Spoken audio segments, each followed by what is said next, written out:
Good morning বন্ধুরা, সমাজ ক্রিয়েশনে আরেকটি নতুন ব্লগে তোমাদের অনেক অনেক স্বাগত। তোমরা কেমন আছো? আশা করি খুবই ভালো আছো। তো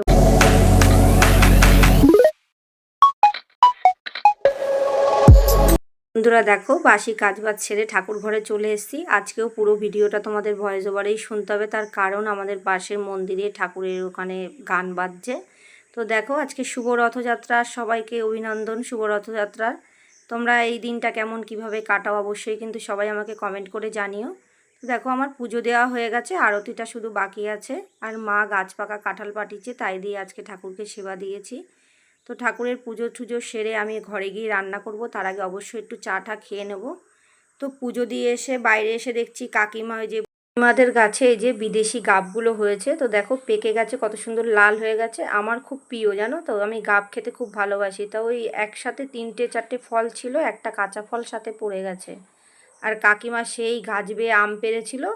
তো আজকেও সেই ছাদে উঠে গেছে গাছ বেয়ে, এই দেখো দাঁড়িয়ে আছে পাঁচিলে। আমি তো দেখে হাসছি, আমি বলছি তোমার পুরো একদম তুমি জোয়ান হয়ে গেছো, আমরা তো এরকম পারবোই না গাছে গাছে উঠতে।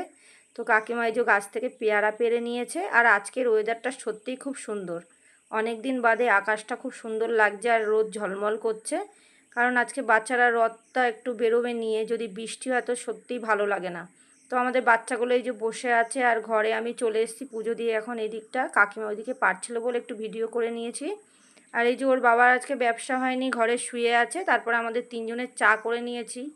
আসল কথা কি জানো তো বন্ধুরা, আমার এই 3টে কাপে চা খাওয়া হয়। আমার মেয়ের কাপের ডান্টিটা ঠিক আছে, আর 2টো বড় কাপ কেনাও হচ্ছে না গাফিলতি করে। তো মেলায় প্রতিবারই যাই, দাম দেখে আর কেনা হয় না। আর এদিকে এই যে সেই পুজো দেওয়া কাঁঠাল আর মুড়ি নিয়ে রেখেছি। আর আমার একটা লম্বু ছিল, আমি আগামীকাল সন্ধ্যায় খাইনি। তো তারপরে দেখো, মেয়ে মিশো থেকে পুজোর আগে কি একটা অর্ডার করেছে, সেটা এসছে, ওর বাবা নিয়ে আসলো, ফোন করেছিল। তো মেয়েই এটা কিনেছে, ওর পয়সা গুছিয়ে। ও মুলতানি মাটি, একটা গোলাপ জল, আর হচ্ছে একটা ব্রাশ নিয়েছে মুখে এটা লাগানোর জন্য।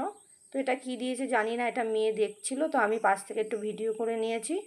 তা আমাকে বলছিল তুমি মাখবা মুলতানি মাটি, আমি বলছি না এখন মাখবো না। তো প্যাকটা বানিয়েও মেখেছিল। তো তারপরে দেখো, আমাদের কাঁঠাল খাওয়ার পর্ব চলে এসছে। আমরা সবাই এখন জমিয়ে কাঁঠাল আর মুড়ি খাবো। আজকে সকালে এরকম হালকা টিফিন করে সত্যি খুব ভালো লাগছিল।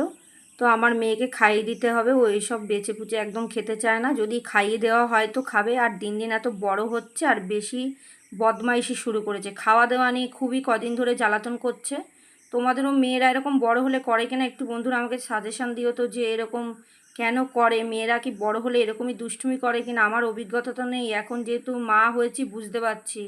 যখন আমার মায়েরা বলতো, তাই জন্য এখন ভেবে দেখি, যখন আমার মায়েরা আমাদেরকে এরকম বকা দিত খাড়ে খাড়ে, তখন আমরা শুনতাম না, এখন বুঝতে পারছি। তো দেখো, দুপুরবেলা আমাদের রান্না বান্না হয়ে গেছে, খাওয়া দাওয়া হয়ে গেছে, আমি একা একা বসে খাচ্ছি।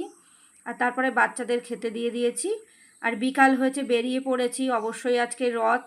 তো বাচ্চারা এক এক করে রথ নিয়ে বেরোচ্ছে। ওই যে দূরে সবে একটা বাচ্চা বেরিয়েছে, তো আমি দেখছি ওর দাদুর সাথে বেরিয়েছে। তো আমাদেরও এই সময় ছোটোবেলা যখন আমরা এরকম রথ নিয়ে বেরোতাম, তো সেই দিনগুলো সত্যি খুব মনে পড়ে। এগুলো খুবই মিস করি এখন। আর এখন মিস করে কিছু করার নেই, এই বাচ্চারা টানছে, আমি আবার একটু টানলাম, আমাকে প্রসাদ দিল, আমিও এই যে 1 টাকা করে। আমাদের সময় জানো তো 10 পয়সা, 5 পয়সা, 20 পয়সা ছিল, দিলে কি না খুশি হতাম।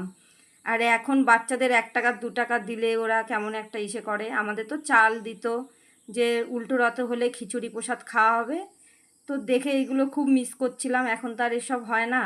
তারপরে আর একজন রথ নিয়ে বেরিয়েছে, সাথে গপু ছিল তাদের, আমি একটু ভিডিও করে নিচ্ছি। দেখো গপু সোনাকে কত সুন্দর লাগছে। আর এখানে লাড্ডু, তারপরে এই যে মানে ছোট ছোট যে মিষ্টির দানা, সেইগুলো নিয়ে প্রসাদ নিয়ে বেরিয়েছে।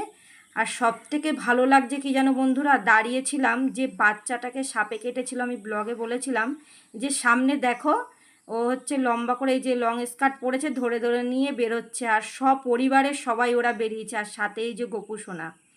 সত্যি আমার সেটা দেখে আমরা পাড়ায় সবাই, এই যে আমি যখন ভয়েস ওভার দিচ্ছি না, গায়ে কাটা দিচ্ছে আমার। যে এই যে ওর ছোট্ট ভাই, মানে ও কেঁদেছে যে দিদিভাই, দিদিভাই কোথায়। সেই কয়দিন ও খুব কষ্ট পেয়েছে, জানে যে আমার দিদিভাই নিশ্চয়ই কিছু হয়েছে। তারপরে দেখো, ও তো সুস্থ হয়ে বাড়ি চলে এসেছে, দেখে খুবই ভালো লাগছে। তো তারপরে এই যে মিঠি এসছে, আমার বান্ধবীর ওর মেয়ে। তো তারপর আমি একটু রথ টেনে নিলাম। আর একজনও দিদি এসছে, ওর রথ এই যে পেছনে রয়েছে। ওই যে পুচকুটা নিয়ে এসছে, আমি ওদেরকে পয়সা টয়সা দিয়ে তারপরে গিয়ে বাইরে দাঁড়িয়েছিলাম।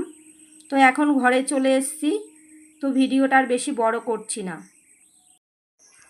গুড ইভিনিং বন্ধুরা, আমি ঘরে চলে এসেছি আর আমাদের এই যে নাড়ুবাবু ঘুমিয়ে রয়েছে আর আমি এখন সন্ধ্যা দেব। সন্ধ্যা লেগে গেছে, ঠাকুর ঘরে সন্ধ্যা দিতে ঢুকবো।